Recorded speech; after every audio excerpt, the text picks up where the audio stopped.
రాయలసీమ ప్రజల పట్ల, రాయలసీమ ప్రాంతం పట్ల, రాయలసీమ ప్రాజెక్టుల పట్ల 5 సంవత్సరాలు అధికారంలో ఉన్న 19 నుంచి 24 వరకు అధికారంలో ఉన్న వైఎస్ఆర్ కాంగ్రెస్ పార్టీ గాలి కొదిలేసి రాయలసీమ వెనుకబాటుతనానికి కారణమయ్యి ఈరోజు ప్రజలు ఓడించిన తర్వాత రాయలసీమ ప్రజల మీద ప్రేమను నటిస్తూ, రాయలసీమ ప్రాజెక్టుల మీద ప్రేమను నటిస్తూ సభలు సదస్సులు పెట్టి రాయలసీమ నెల్లూరు ప్రాంతం నుంచి నాయకులు అందరూ వచ్చి రాయలసీమలో తిరుగుతూ రాయలసీమ ముద్దుబిడ్డ జగన్మోహన్ రెడ్డి అని చెప్పేటువంటి ఒక అసత్యపు ప్రచారం కోసం మీటింగులు పెడతా ఉన్నారు.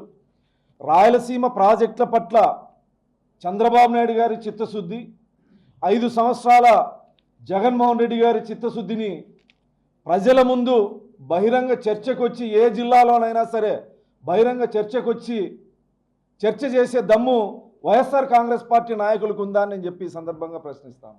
5 సంవత్సరాల 12 లక్షల కోట్ల బడ్జెట్లో రాయలసీమ ప్రాజెక్టులకి 2000 కోట్ల రూపాయలు కూడా ఖర్చు పెట్టని మీరు ఈరోజు రాయలసీమ గురించి, సాగునీటి ప్రాజెక్టుల గురించి మాట్లాడడం చాలా సిగ్గుసేటు. ఈరోజు మీరు జిల్లాలు తిరిగి ప్రజల్ని మభ్యపెట్టే ప్రయత్నం చేస్తూ ఉన్నారు కదా.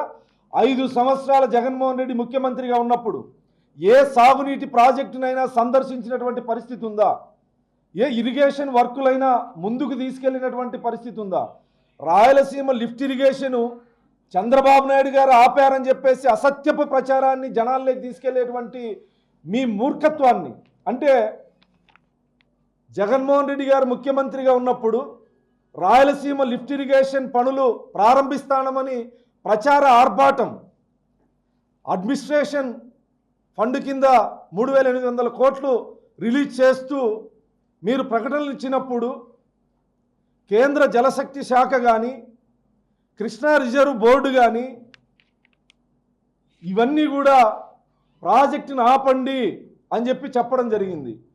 డీటెయిల్డ్ ప్రాజెక్ట్ రిపోర్టు లేకుండా, పర్మిషన్లు లేకుండా కేవలం ప్రచార ఆర్భాటం కోసం మీరు రాయలసీమ లిఫ్ట్ ఇరిగేషన్ పనులు మొదలు పెట్టాలని చూస్తే అప్పటి తెలంగాణ ప్రభుత్వం, కేంద్ర జలశక్తి శాఖ, అదేవిధంగా కృష్ణా రిజర్వ్ బోర్డు, ఎన్జిటి ఇవన్నీ కూడా ఆపింది వాస్తవం కాదా?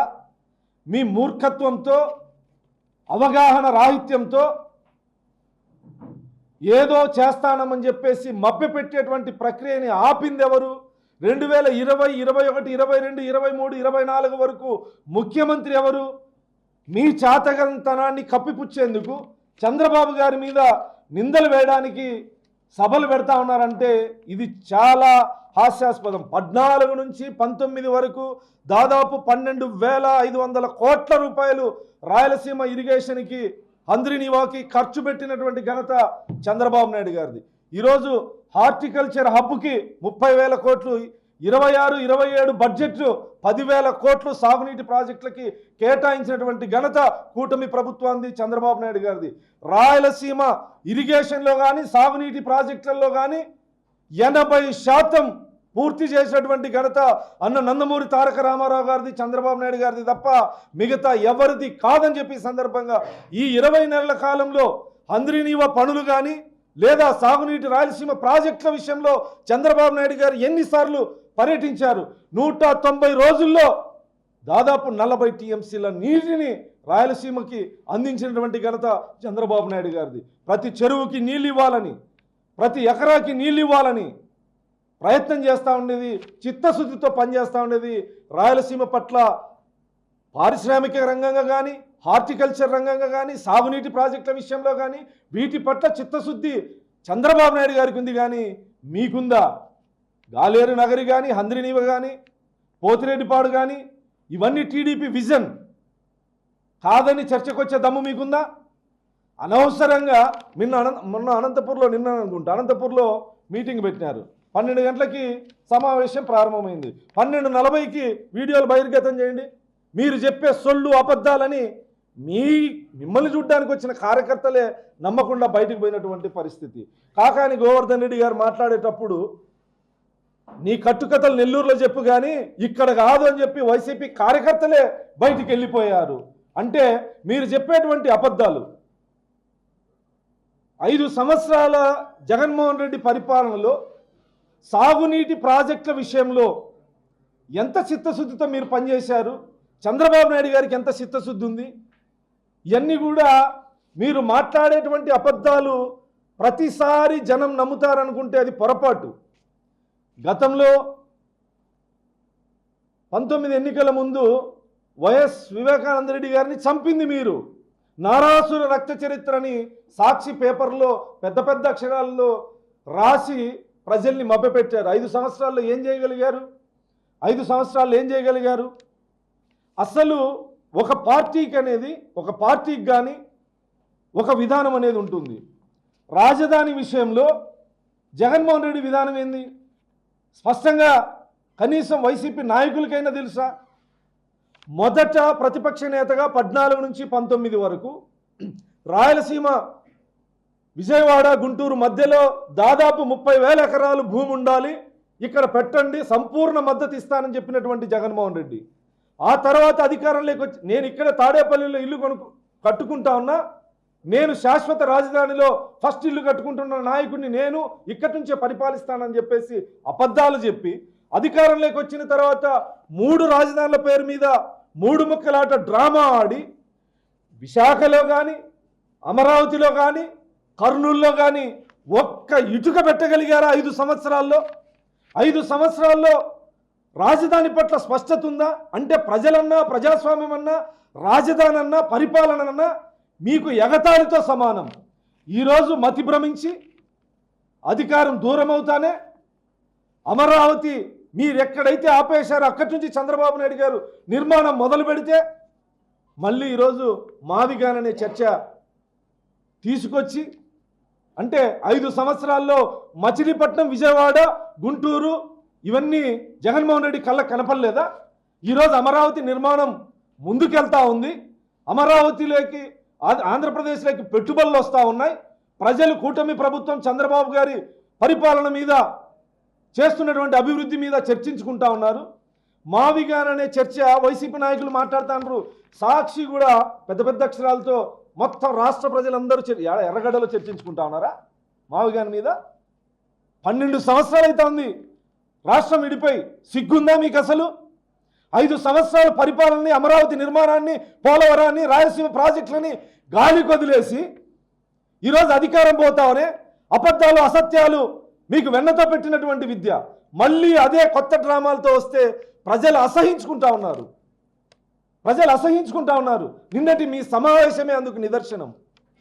12 సంవత్సరాలైనా మీ 5 సంవత్సరాలు చంద్రబాబు నాయుడు గారు కట్టినటువంటి అసెంబ్లీలోనే పరిపాలించారు, అదే సచివాలయం నుంచి పరిపాలించారు, అవే హైకోర్టు నుంచి జడ్జిలు తీర్పునివ్వగలిగారు. అమరావతి నుంచే పరిపాలన చేసి 3 రాజధానుల పేరు మీద నాటకాలాడి ఈరోజు మళ్ళీ ప్రజల్ని మభ్యపెట్టేందుకు, ప్రజల్ని తప్పుదారి పట్టించేందుకు, ప్రజలు మేధావులు మీకన్నా మాకన్నా అందరికన్నా జగన్మోహన్ రెడ్డి గారు సిగ్గు లేకుండా జగన్మోహన్ రెడ్డి పార్టీకి సంబంధించినటువంటి నాయకులు ఇక్కడ ప్రెస్ మీట్ పెట్టినారు. మావిగాన్ మీద ప్రజల్లో చర్చించారు. ప్రజలు ఎందుకు చర్చించుకుంటారు? ఎర్రగడ్డ హాస్పిటల్లోనో, పిచ్చి ఆసుపత్రిలోనో జగన్మోహన్ రెడ్డి లాంటి వాళ్ళు ఉన్న చోట చర్చించుకుంటారు తప్ప ప్రజలు ఎందుకు చర్చించుకుంటారు? శాశ్వత రాజధాని అమరావతి నిర్మాణం ముందుకు సాగుతూ ఉంది. అమరావతి విశ్వనగరంగా ఆవిర్భవించబోతా ఉంది. ఇది నా రాజధాని అని తెలుగు ప్రజలు గర్వంగా చెప్పుకుంటా ఉన్నారు. ఇందాక ఎవరో మాట్లాడినారు 70,000 మంది ఉన్న చోట రాజధాని అని. 70,000 మంది కోసం కాదు రాజధాని మిస్టర్, ఆంధ్రుల అందరి కోసం రాజధాని. అక్కడ ఉన్నటువంటి 70,000 మంది, 1,00,000 మంది కోసం కాదు రాజధాని. రాష్ట్రాన్ని పరిపాలించడానికి ఇది నా రాజధాని అని 5 కోట్ల మంది ఆంధ్రులు గర్వంగా చెప్పుకునేది రాజధాని. 70,000 మంది కోసం కాదు. ఫస్ట్ మీరున్న ఇంటికి రెంట్ కట్టండి సార్. రాజధాని గురించి మళ్ళీ మాట్లాడుకుందరు. ఫస్ట్ మీరున్న ఇంటికి రెంట్ కట్టండి. పాపం కురవ సామాజిక వర్గానికి సంబంధించిన అతనికి లేదా ఇల్లన్నా వదలండి. రాష్ట్ర రాజకీయాలు మీసం తిప్పి మళ్ళీ మాట్లాడుదురు. మీరు చేసేటువంటి తప్పులు ప్రజలకు తెలియదని అనుకోవద్దండి. మావి గారి మీద ప్రజలు చర్చించుకోవాలా? ఎందుకు చర్చించుకుంటారు ప్రకాష్ రెడ్డి గారు? ఎందుకు చర్చించుకుంటారు?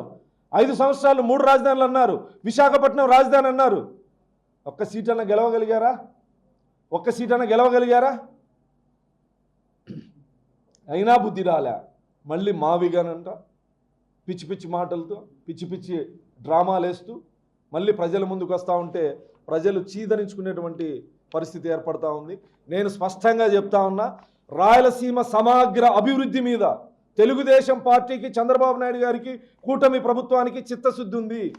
రాయలసీమ ఇరిగేషన్ 5 సంవత్సరాల్లో సాగునీటి ప్రాజెక్టులు ఎక్కడ వేసిన గొంగడి అక్కడే అనే విధంగా ఉంటే 20 నెలల్లో వాటిని పరుగులు పెట్టిస్తూ కుప్పం ప్రాంతానికి, కర్ణాటక బార్డర్లో ఉన్న మడకశిర ప్రాంతాలకి, చివరనున్నటువంటి అన్ని చెరువులకి నీళ్ళు ఇస్తున్నటువంటి ఘనత చంద్రబాబు నాయుడు గారిది. ఈరోజు కర్నూలులో డ్రోన్ సిటీగా, హార్టికల్చర్ హబ్గా, పరిశ్రమలు ఒకవైపు 5 సంవత్సరాల్లో మీరు చెప్పుకోదగ్గ పరిశ్రమ ఒక్కటంటే ఒక్కటి రాయలసీమకు తెచ్చినటువంటి ఘనత ఉందా? ఈరోజు దాదాపు 4 లక్షల కోట్ల పెట్టుబడులు రాయలసీమ ప్రాంతానికి వస్తూ ఉన్నాయి. సోలార్ ప్రాజెక్టులు కావచ్చు, హార్టికల్చర్ హబ్గా కావచ్చు, డ్రోన్ సిటీ కావచ్చు, పరిశ్రమలు కావచ్చు. ఇది చంద్రబాబు నాయుడు గారికి చిత్తశుద్ధి ఉన్నటువంటి చిత్తశుద్ధి. తాగునీటి ప్రాజెక్టుల మీద అబద్ధాలు, అసత్యాలు మాట్లాడే ముందు వాస్తవాలు ప్రజలకు తెలుసనే విషయాన్ని మీరు గుర్తుపెట్టుకోవాలి. మీరు ఎన్ని డ్రామాలు వేసినా, ఏ ప్రాంతానికి పోయి దాదాపు అన్ని జిల్లాల నుంచి లీడర్లు వచ్చినారు నిన్న. మీతో పాటు వచ్చిన వాళ్ళు తప్ప ఈ జిల్లా నుంచి కార్యకర్తలు ఎవరైనా కూర్చున్నారా? అర్ధ గంట మీరు చెప్పే సొల్లు వినలేకపోయారు, మీరు చెప్పే అబద్ధాలు వినలేకపోయారు. ఇది మీకు, మీ పార్టీకి, రాయలసీమ ప్రజల పట్ల ఉన్నటువంటి చిత్తశుద్ధి. రాయలసీమ సమగ్ర అభివృద్ధి మీద గౌరవ ముఖ్యమంత్రి చంద్రబాబు నాయుడు గారికి, ఉప ముఖ్యమంత్రి పవన్ కళ్యాణ్ గారికి, నారా లోకేష్ గారికి చిత్తశుద్ధి ఉంది. ఈ 24 నెలల్లో రాయలసీమకు మేము పెట్టిన ఖర్చు మీద, 5 సంవత్సరాల కాలంలో మీరు పెట్టిన ఖర్చు మీద చర్చకొచ్చే దమ్ము మీకుందా అని చెప్పి సందర్భంగా ప్రశ్నిస్తాం.